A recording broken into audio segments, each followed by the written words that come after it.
Once upon a time, there was a little boy called Howard who loved writing stories. Little Howard dreamed of being a writer, and so he sat and wrote every night. But everything he wrote was fucking shite, yeah. Wubba-dubba-doo, wubba-dubba-doo. Worst writer in the world, worst writer in the world, worst writer in the world, worst writer in the world. He's a stupid, suck-ass, rubbish writer. Hello and welcome to The Worst Writer in the World with me, Rufus, and my tiny elf-like companion. Howard Long. It's Howard Long. Hello. I mean, we know you're tiny and elf-like. You don't have to put a voice on, Howard. Oh, okay. You don't have to live up to society's expectations of what an elf is. You can be your own elf. So, Howard, Yes. do you remember what has happened in the story so far, or would you like me to remind you? Yes, I remember very well what's happened in the story so far, of this story in particular, the story of Stars, which is the story Yeah. of Doctor Who Is this your way of saying going no? to the moon and putting out All a right, candle, I'll help. right? I will help. Okay, no, you're wrong. You're wrong. Not that one. Basically, what happened is that a man called Tawltree, Lawrence Tawltree, got some people together and said, right, there's some people doing a chant, and if they finish that chant, lots of jelly monsters are going to come out and murder everyone and the world's going to end. So we need to walk over there to the tower where they're doing the chant and stop them. So they did. They went on a long walk that took some time and encountered many obstacles, arrived at the tower just in time to fail. Oh. Right? Just in time to fail to stop the chant because actually they were too late. The chant finished, the jelly monsters began to emerge, and the stars ran away. And that is where we ended.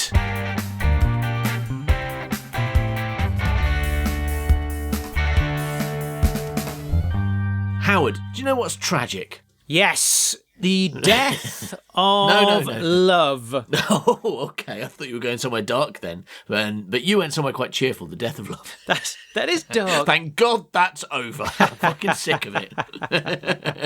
No, that's cheered me right up. That has. Thanks, Howard. You've put me in a really good mood for this episode by mentioning the death of love. Okay, well, so that's not tragic. Okay, then a poor monkey having a little chill. That is not what I was going to say. The tragedy I was going to draw attention to is how young Howard had very big ambitions, but didn't always have the staying power to see them all the way through. For example, when young Howard wrote Stars, the pilot to his humorous radio sitcom, he planned out a whole 6-part series in great detail. Right, that part's not true, but he did intend to write a 6-part series. And I think when we got to the end of episode 1 last week, I feel like a lot of people, along with me, were very disappointed that we won't get to hear what young Howard planned, and we're just going to give up at the end of episode 1. That's a real tragedy. And that's the end of episode 1 of the actual script, not the end of episode 1 of this show. Yeah. Because it was the end of episode 9 of this show, Yeah. which was the end of episode 1 of the script. Yep. And that problem is just going to get more confusing now. I'm excited to be more confused. Because, as we know, when we read something of Howard's that is in some way incomplete, we, adult Rufus and adult Howard, try to complete it, right? Yes, that's right. We, adult Rufus and young Howard, try to complete it. And that's what's happened here. Because I took young Howard's plan is of the other 5 episodes, and I have written them. Wow. Before we get started, I would like to read again young Howard's plan for episodes 2 to 6, because I did follow this plan. So we already heard episode 1, and that was Apocalypse, which the description is just end of the world is nigh. But we know what happened in that one because we've already heard it. Episode 2 is Herman. Travel to and find Wizard Herman must reverse time. Ooh. Episode 3 is Ingredients Part 1. Ooh, looking for bits. And it says Adventures in a City get first ingredient. Mm-hmm. All right. That's the whole Yeah, but because it doesn't explain any further, I hope you understood that the ingredients were for the magic spell and not that they were just trying to cook dinner or something. We're trying to find some oregano. Yeah. Come on, let's go to the city. Yeah, no, I did understand that. Yeah, it did take me a while, but because first when I saw must reverse time, I was like, oh well, reversing time must happen in episode 2.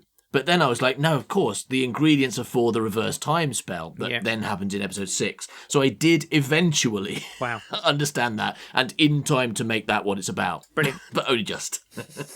Episode 4 is ingredients part 2. Yeah, good description. That's the title. Oh. Beamed to another planet and caught up in their politics. Ooh. Right, that's what happens there. Exciting. Then we've got episode 5, which is ingredients part 3. Mm-hmm. Right? Yeah. Get unravelled from politics. And get the second ingredient. That's at this point in my life, of course, I just thought that politics was a kind of twine. And episode 6, Anti-Apocalypse, Save the World. Hooray! That's it. So that's what I was working with, and hopefully I have done it justice, but we will have to see. Well, if it's awful, then you will have done. If it's any way good, you'll have failed. Okay, I think I'm safe then. But also, I have, one of the things that we try and do on this show is learn, right? And I feel I have a lot to learn from young Howard. Young Howard, the precocious genius. Hooray! And so I have tried to write this script as much like him as possible. I'm using his characters. I'm trying to be true to episode 1. So we'll have to see if I manage or not to live up to the quality that young Howard set in episode 1. You better do, because remember, we've got a guest person come to mark your work, and it's Mr. Cotton. Oh, shit. Oh, if he doesn't like it, he's got some very mean things to say about you. He's gonna call me fat. Yes. Oh shit. He's going to insult my physical appearance, my intelligence, and the wealthiness or otherwise of my parents. He's getting in your cupboards, right? He's getting in your cupboards, and if you don't have like Heinz baked beans and you've got some kind of like supermarket brand, he's all over you. Your evaluation of riches is so poor. He's going to look at your beans. And if you're eating beans out of a tin, he'll think you're poor. Yeah, rich people in Coville eat Heinz baked beans, but poor people eat Tesco's own. The richest people in Coville are still eating tinned beans. They've just got posh ones. That's where we're from, and we're still like looking at all those poor people, still looking at each other, going, "Oh, you're poorer than me because your beans aren't as good." Oh, look down on the cheap bean people over there, and then the poor people going, "Oh, look at Mr. Heinz Beans showing off with his expensive beans." Hello, we are the Queen. We are the Queen, and we eat beans. That's what Coville was like when we lived there. It was. Can I tell the story about the cheesecake? Of course, you can tell me a story about a cheesecake. Do you need to ask? Okay. Well, cheesecake, as you all may know, is quite a common thing now, but back in the day in Coville, it wasn't so common, and like some people had not heard of a cheesecake before. Well, also back in the day, like in our house in particular, we had these like cork-style boards that you would put things on, laid things out on. And so everyone came and nobody knew what a cheesecake was. And so everyone was slicing the cheesecake and leaving the biscuit base behind because they thought that was the plate that it was on. Are you sure that that might not be like a social standing thing? That might just mean your relatives are stupid. No, it's social standing. I mean, that's a possibility. We were posh. Right? We were posh and knew what a cheesecake was, and they didn't know what a cheesecake was, and therefore they didn't eat the corkboard. I mean, I feel like not knowing the difference between cork, board, and biscuit. Yeah. I mean, are they like getting a biscuit out of the tin and going, no, there's just coasters in here. There's just a load of differently shaped coasters in here and no biscuits. I mean, you would. I mean, you say that, but that's actually true because you used to give someone a biscuit with a cup of tea, and they would just put their tea on top of it and wouldn't dunk it at all. That's not true for anyone outside your life. You say that like that's a thing. Everyone no one else did that. Didn't know what a biscuit was. Just your family. No. They're like, thanks for this. This coaster's melting. It's cracked and fallen to pieces. Yes, it's Hang on, bad. it tastes nice though. Oh, stop eating the coasters, Uncle Jim.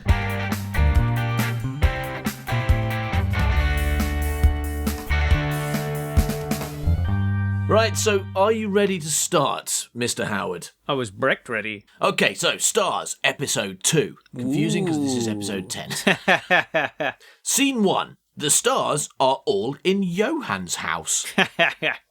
Good. Welcome to my house. This is Mr. Cat, and this is his friend, Mr. Dog. Oh, wow.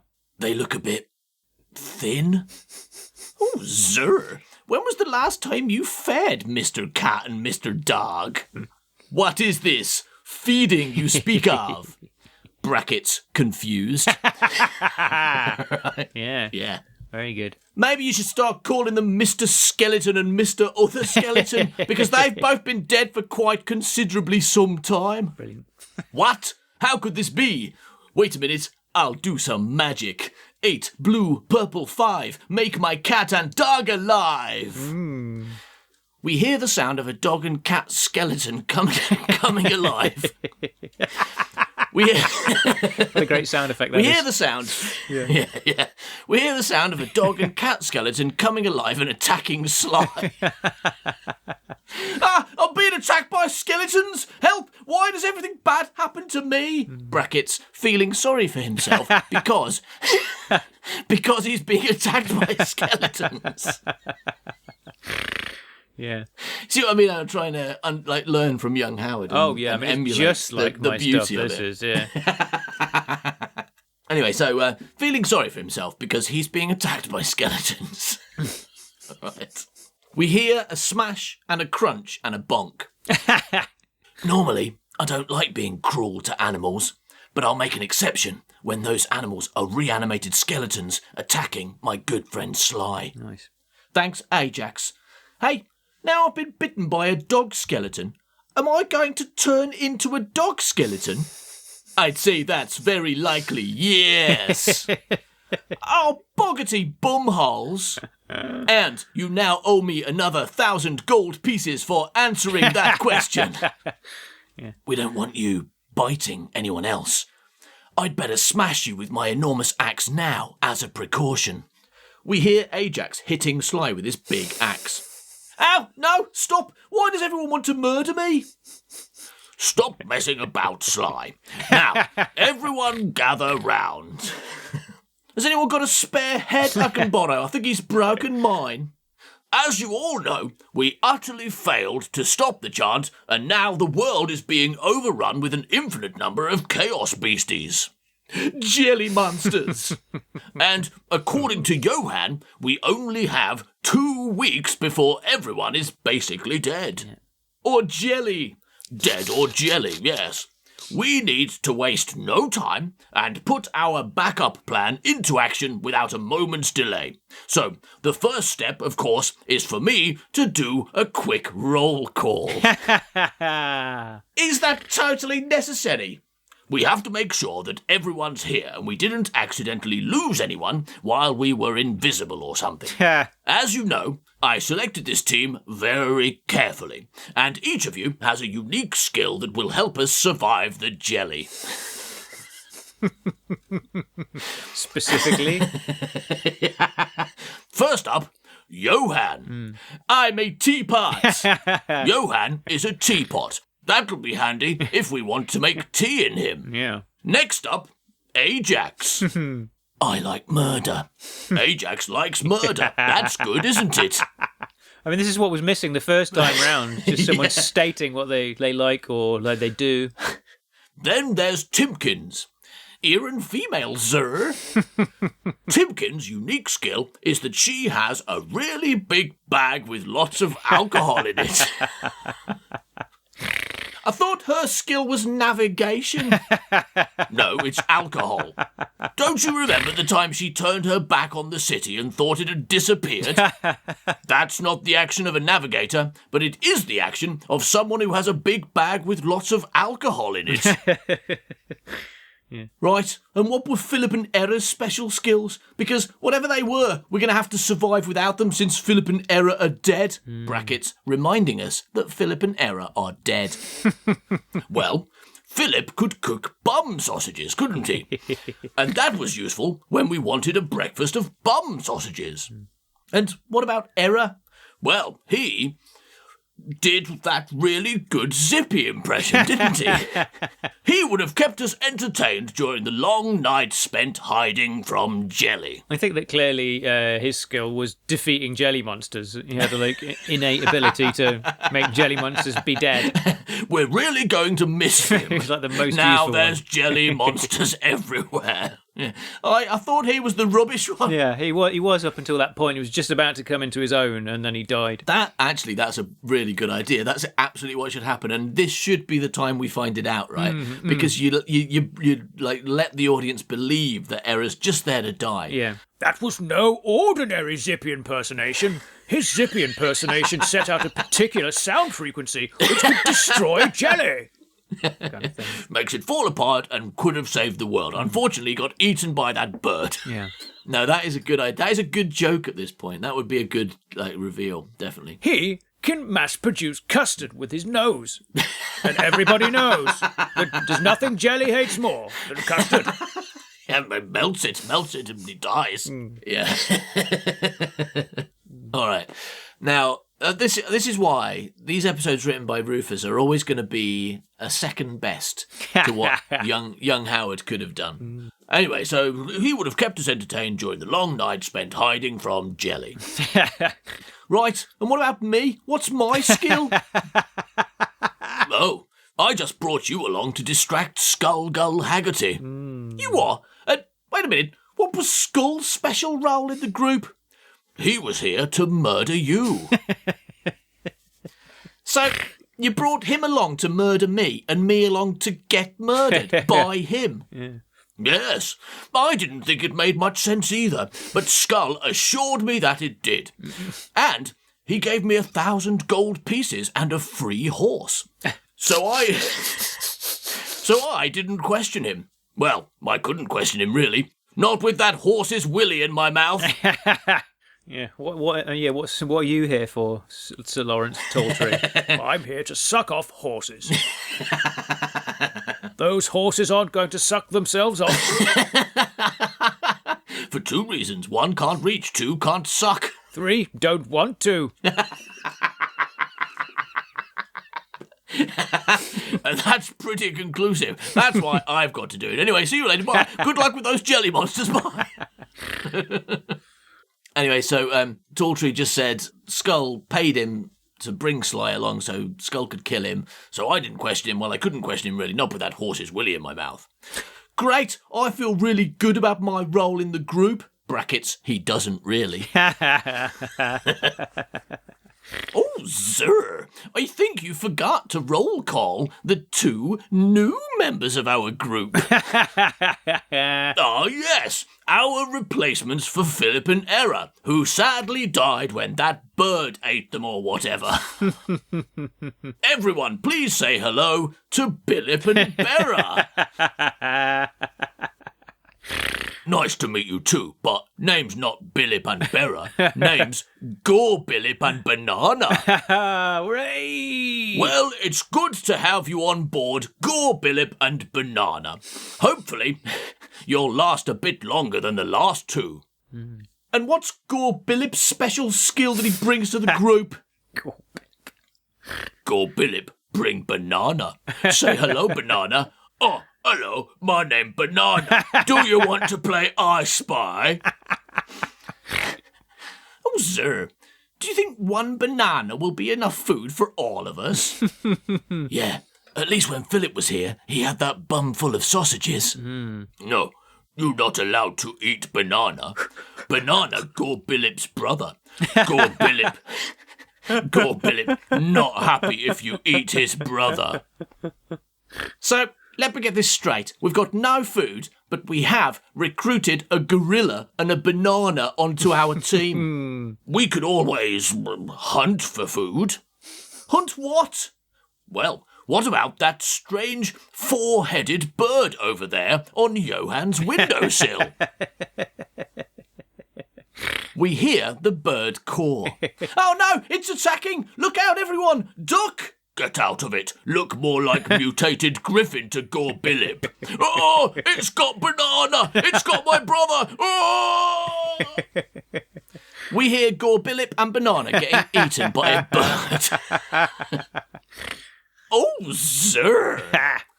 Well, he didn't last long. What a waste. I hate it when people die and I don't get to kill them. He wasn't a person, Ajax. He was a gorilla. That's even worse. I hate seeing animals suffer. It makes me do eye crying. Check him out. He's got a sensitive soul under all that muscle. Brackets, sarcastic, but also secretly impressed by Ajax's complexity. Look at you making my three-dimensional characters four-dimensional. Yeah. Well, as I said, I didn't want to change the character, so I wanted to take what you put there and just like drag it out just a tiny bit more. So I feel like with Sly, I feel Sly is sarcastic but also quite put upon, like feels like the victim. And Ajax, like you wrote him as a childish character, so I wanted to kind of bring that out more. I didn't want to add things to them, just, exaggerate what was already there. So that's what I'm trying to do. It's very good. It's very impressive. People shouldn't be mean to animals. It's wrong.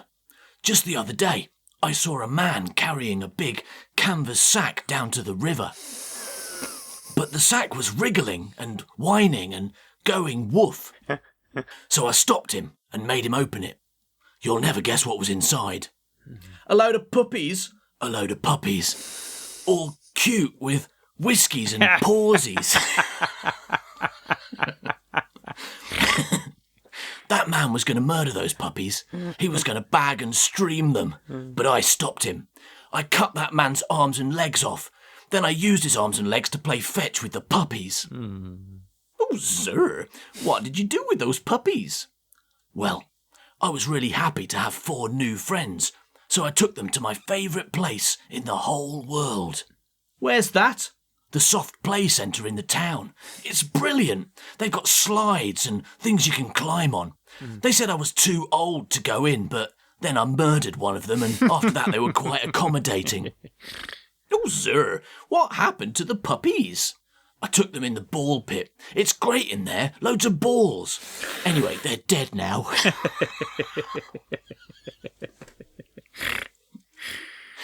That I've kind of, when I was writing that, I kind of planned a whole complicated go in the ball pit and write a load. But then I just wrote, it's great in there, loads of balls. Anyway, they're dead now. I thought it was funny. Just stop there.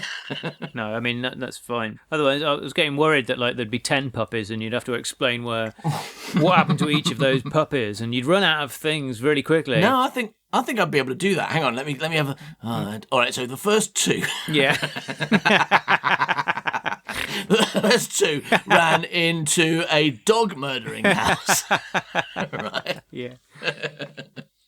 All right, everybody. Let's not forget that we have limited time before the world ends, and we can't afford to waste another second. We all know the plan. So now, everyone, go home and we'll meet back here next shoot day at 4 a.m. to set off. Okay, bye. Bye, milk. We hear the stars all leaving to go home and relax for several days.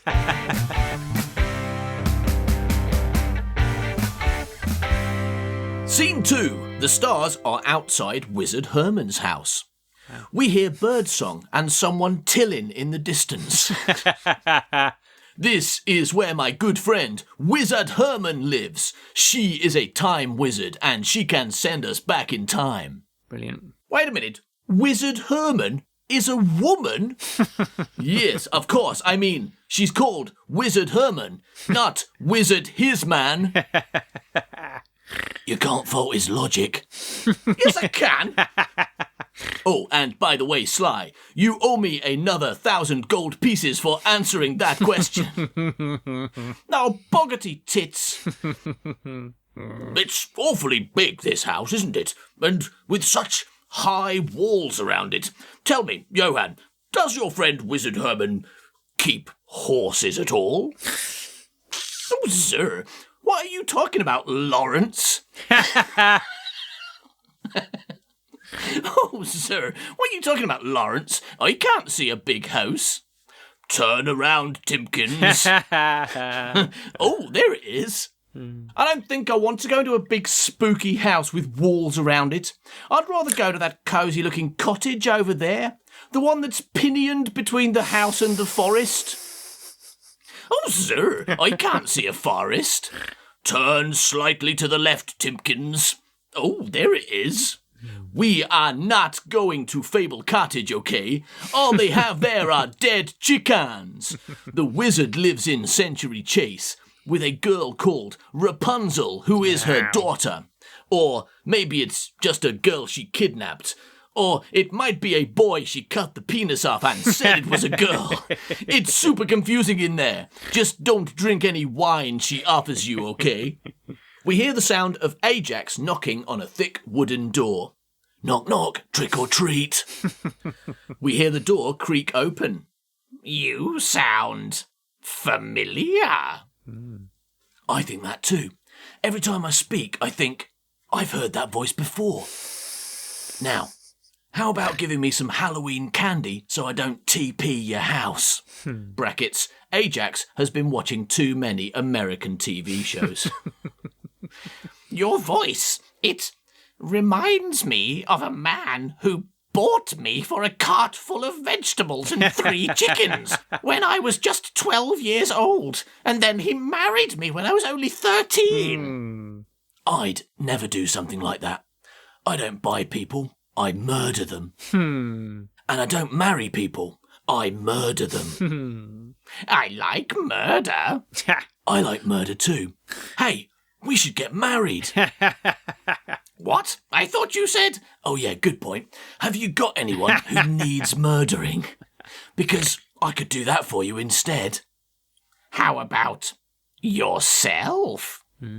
Yeah, all right then. We hear Ajax repeatedly bean himself with his axe. Stop it, Ajax.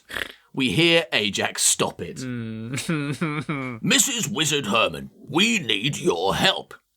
Have you got any babies with you? Because I could pickle them if you like. No. Something else you'd like pickling? Some onions? A dog? This man here with the sour expression. He'd look good in a pickle jar. Why does everyone I meet want to pickle me? It's not fair. Hey, Wizard Herman, it's me, your old friend, Johann P. Spellbinder.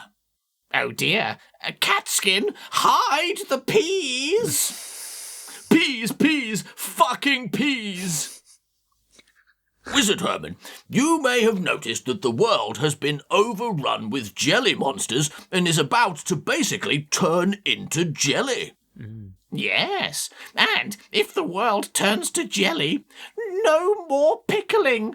You can't pickle jelly, believe me, I've tried. We hear Wizard Herman hold up a jar full of jelly and vinegar. I liked the fact that you put "we hear" things that you definitely can't hear, and I ran with that. I really liked that. See, yeah. Well, we have a plan to save the world, but we can only succeed with your help. Save the world? And all the people and animals and things I can pickle? Indeed. Then come inside. I'll do whatever I can to preserve the world. We hear the sound of absolutely no one being impressed with Wizard Herman's shit pun.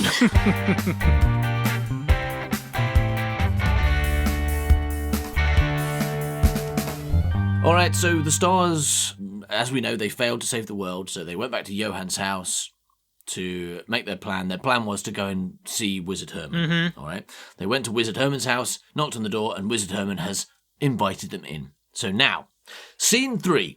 The stars are in Wizard Herman's pickle room. Would you like some sandwiches? I promise there's no spiders in them.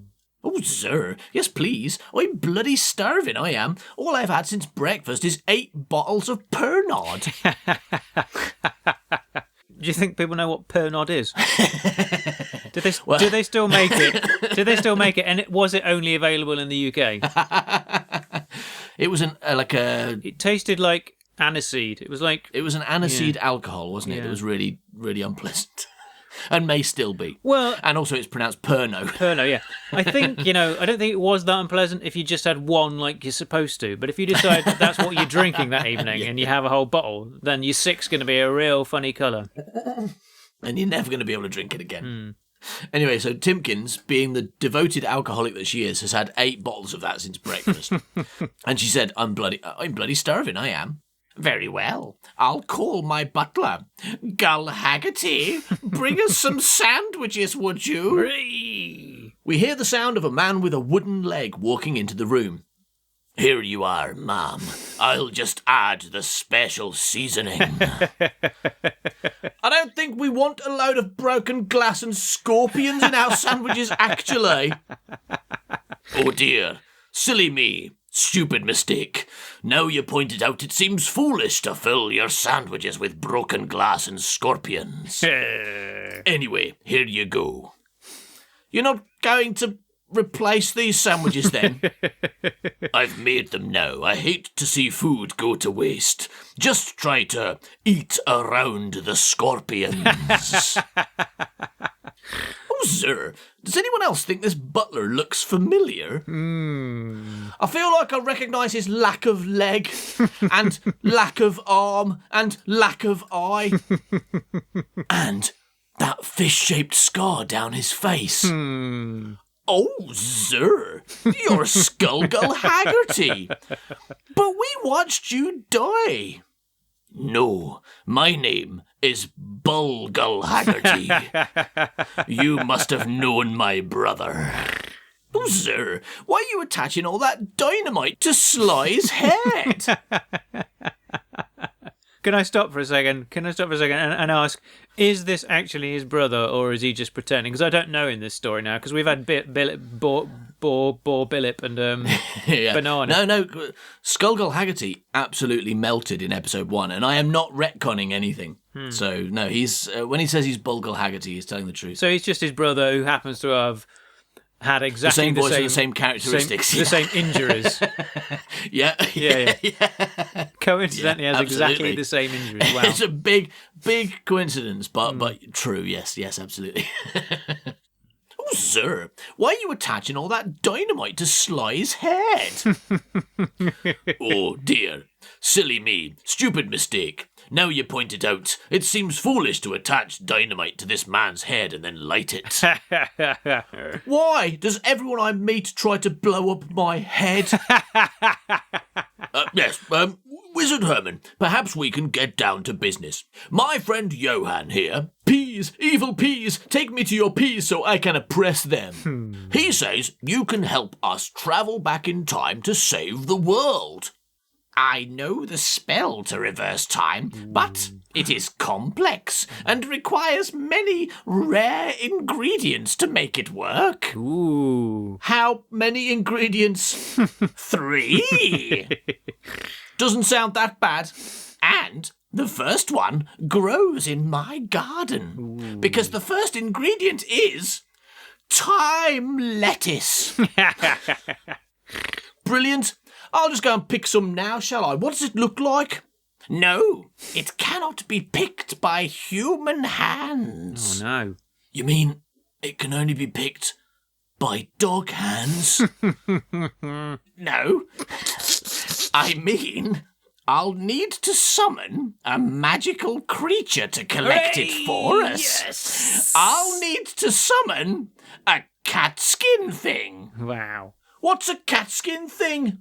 It's like a regular thing, but I cut its penis off. Oh, sir. Blue, green, 7 bring 1 dismembered cat skin thing. Oh, it's you lot again, is it? Do you want me to do my parrot impression? Be quiet, Catskin, or I'll have to cut your penis off again. Fine. What do you want? Give these brave adventurers some time-travelling lettuce. Is that all? I feel highly underappreciated. I have other skills, you know, like my ability to do impressions mostly of a parrot. Plog, get on with it, Catskin. Fine. Kazaa! We hear the sound of some time-travelling lettuce appearing. Yeah. Put it in the cauldron, Catskin. That's it. Now we just need the other 2 ingredients. Hang on a minute. Why doesn't Thing have to do rhymes and mention colours? Oh, sir, what are you talking about, Sly? When me or Johan or Wizard Herman do magic, we have to follow all these stupid rules and do a rhyme. But when Thing does it, he just shouts Kazaa and that's the end of it. He's a magical creature. They can say what they want when they do magic. Apparently, Thing likes saying Kazaa, but he could just as easily shout T, you know, if he wanted to. Right, I see. That will be another 1,000 gold pieces. Oh, boggity piss. Can I go now? I want to watch the couple in Fable Cottage having sex again. They do it with their eyes closed, you know. What about the sharks? They don't care. They like the danger. Wait, I recognise you. You're the Catskin Thing who ruined my perfect butlering score of serving drinks. I was about to serve my 100th perfect drink in a glass on a silver tray when you appeared and shouted Kazaa and I dropped it. I'll get you for that. Not bleeding likely. Kazaa! Oh, I'm melting. I'm melting. We hear the sound of Gull Haggerty melt.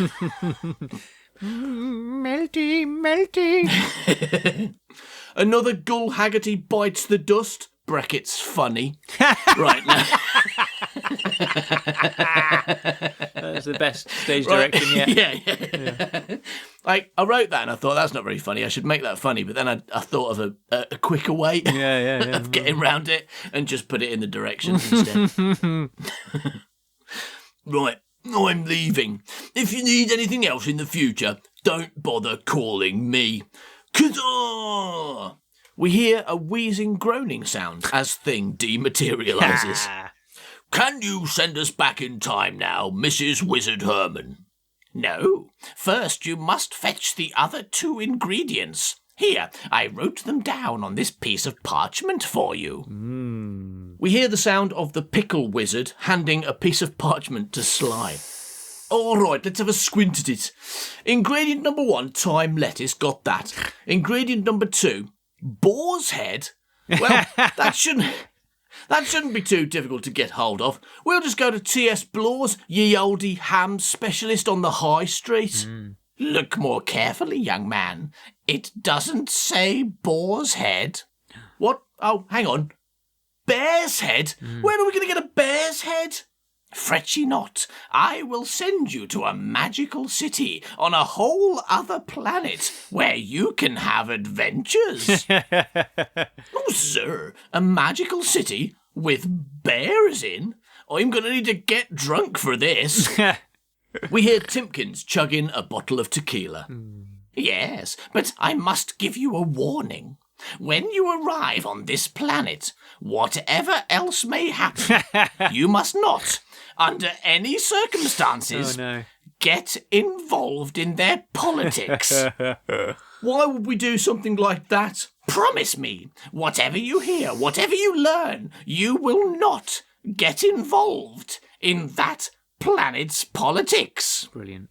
I think we can probably manage that. Good. Okay, everybody brace yourselves while I do a spell.